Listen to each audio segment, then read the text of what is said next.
الحمد لله رب العالمين فارج الهم كاشف الغم مجيب دعوة المضطرين القائل في كتابه وقال ربكم ادعوني استجب لكم ان الذين يستكبرون عن عبادتي سيدخلون جهنم داخرين وصلى الله على المبعوث رحمة للعالمين القائل ليس شيء أكرم على الله من الدعاء وعلى آله وأصحابه الغر الميامين ومن تبعهم بإحسان إلى يوم الدين اما بعد۔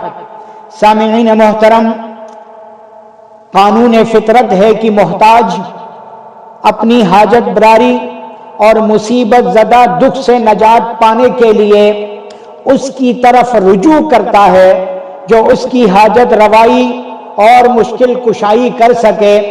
فطرت سلیمہ تقاضا کرتی ہے کہ انسان اپنی تمام تر ضروریات و مصائب و تکلیف کے وقت بارگاہ الہی میں اپنی گزارشات اور درخواست پیش کرے۔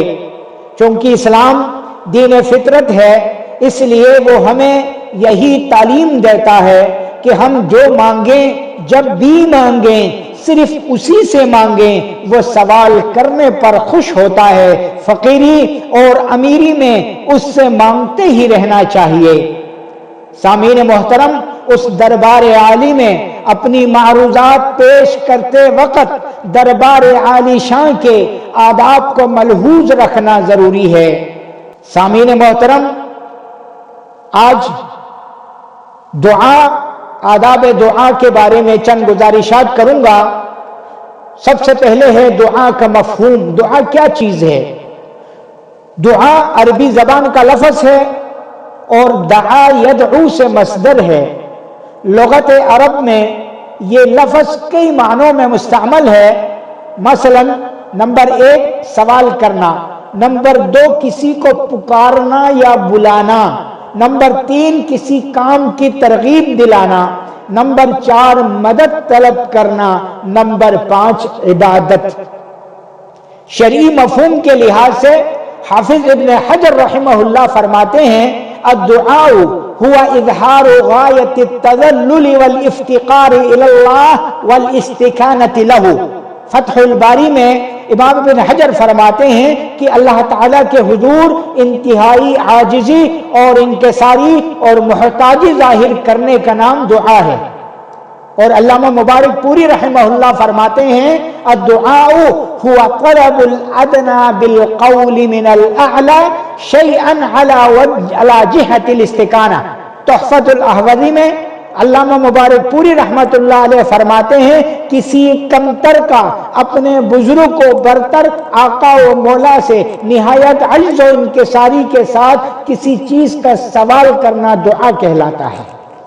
سامعین محترم، مندرجہ بالا تعریفات سے چند امور کی وضاحت ہوتی ہے، میں مختصراً آپ کے سامنے ذکر کر دیتا ہوں۔ دعا کی 2 قسمیں ہیں۔ الف دعائے مسئلہ، یعنی اللہ تعالیٰ سے کسی چیز کا سوال کرنا۔ مثلا اللہم اغفر لی رب زدنی علما، کہ اللہ میرے گناہ بخش دے، میرے پروردگار میرے علم میں اضافہ فرما وغیرہ۔ با دعائے عبادت، جیسے کہ ایمان، عبادت اور تمام قسم کے نیک اعمال اور گناہوں سے اجتناب کی دعا کرنا وغیرہ شامل ہے۔ نمبر 2 سامعین محترم المدعو، جس سے دعا کی جائے اس کے اندر چند صفات کا پایا جانا ضروری ہے۔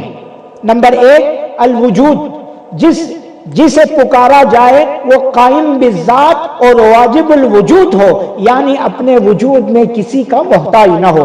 نمبر 2 الغنا، جسے پکارا جائے وہ صاحب غنی ہو اور کسی کا محتاج نہ ہو، کیونکہ جو خود محتاج ہو وہ کسی کا مطالبہ کیسے پورا کرے گا۔ نمبر 3 السمع، جسے پکارا جائے اس میں ہمیشہ ہر کسی کی ہر بات سننے کی صلاحیت موجود ہو، کیونکہ جو کسی سائل کا سوال سن ہی نہیں سکتا ہو وہ اس کی حاجت اور ضرورت کیسے پورا کرے گا۔ نمبر 4 سامعین محترم الکرم، جس سے سوال کیا جائے وہ سخی اور کریم ہو، کیونکہ بخیل سے سوال کرنا بے سود ہے، وہ تو اپنے لیے خرچ نہیں کرتا، دوسرے کو کیا دے گا۔ نمبر 5 الرحمہ، جس سے دعا کی جائے وہ ارحم الراحمین ہو، کیونکہ سنگ دل سے مانگنا جو کہ ٹس سے مس تک نہ ہوتا ہو فضول ہے۔ نمبر 6 القدرہ، یعنی جس سے مانگا جائے سامعین وہ دینے اور حاجت پوری کرنے پر قادر ہو، اس لیے کہ عاجز اور بے چارے سے مانگنا عبث ہے کیونکہ وہ کچھ کر ہی نہیں سکتا۔ نمبر 7 الارادہ والاختیار، جس سے مانگا جائے وہ خود مختار ہو، کسی سے اجازت لینے یا مشورہ کرنے کا پابند نہ ہو، بلکہ اپنی مرضی سے جسے چاہے عطا کرے، کوئی اس سے پوچھنے والا نہ ہو۔ سامعین محترم ذرا غور فرمائیے گا کہ مذکورہ بالا تمام صفات سے صرف اور صرف اللہ رب العزت کی ذات بابرکات متصف ہے، لہذا دعا بھی صرف اسی اللہ تعالیٰ ہی سے کرنی چاہیے۔ اللہ تعالیٰ ہم سب کو جو اللہ سے دعا مانگنے، اللہ سے دعا کرنے، اپنی حاجتوں کو، مشکلات کو اسی کے سامنے رکھنے کی توفیق عطا فرمائے۔ والسلام علیکم ورحمۃ اللہ وبرکاتہ۔